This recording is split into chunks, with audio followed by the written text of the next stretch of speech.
Hey everyone, it's Malcolm, and welcome back to yet another Daily Data Drop. So today we're going over the hype cycle of AI, what a hype cycle even is, and how it relates to what we're seeing happening with AI right now.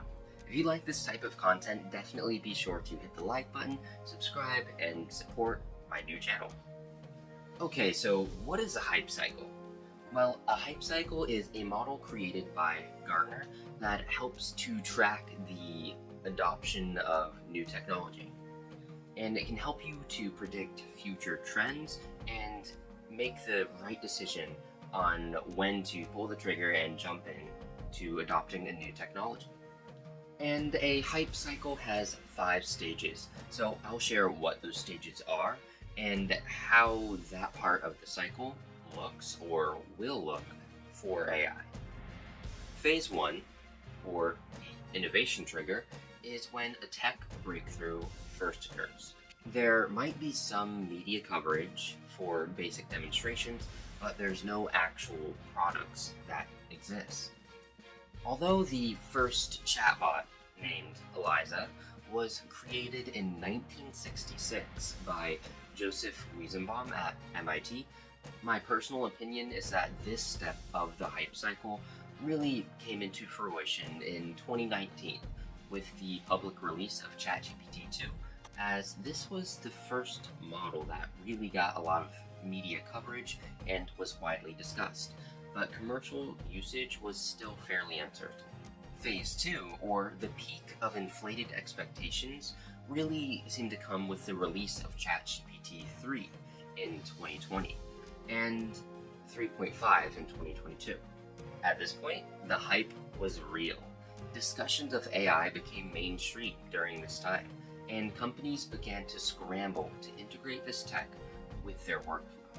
Everyone wanted to find out how an LLM could be exploited, whether for content creation, customer service, or even more nefarious purposes, as was recently seen with the use of Claude AI to code malware that was distributed worldwide.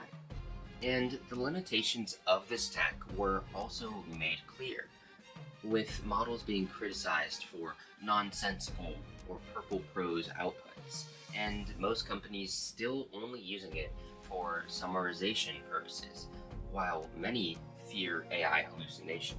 And that takes us to Phase 3, the trial of disillusionment.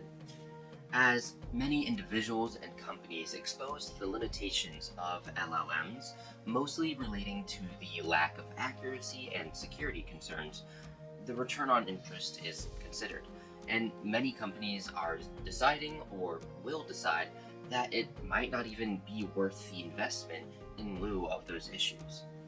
Yet, in the background, there are those who will always believe in LLMs and AI innovation, and will push its potential applications to the limit, driving innovation and solving the biggest problems preventing adoption. In fact, Google recently released a new model called Vault Gamma. It's the first model that is secure enough where it doesn't repeat any of its training data, which is a big breakthrough. This means even if it's trained with sensitive data, that data won't be shared with anyone asking questions that might produce an output similar to the format of that sensitive data. And then, Phase 4, the slope of enlightenment, where the best use cases of LLMs are discovered and applied. For example, retrieval augmented generation, or integration with company workflows, addressing the reliability concerns. And next up, there's Phase 5, the plateau of productivity. This is where everything is assimilated into company-wide integration, and LLMs become the core of mainstream operations, and the company's return on interest is established. Based on the hype cycle, AI's journey is towards the middle or the end, although it's possible to argue it could be any of these 5 phases.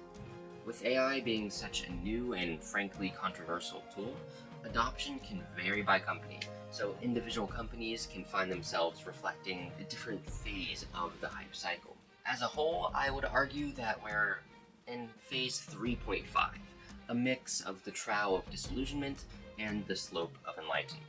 Hear me out. In many ways, AI is limited. Users consistently complain about factual inaccuracies and how some models, namely GPT models, are easily led down hallucinatory rabbit holes. But these issues are being fixed at an exponential pace.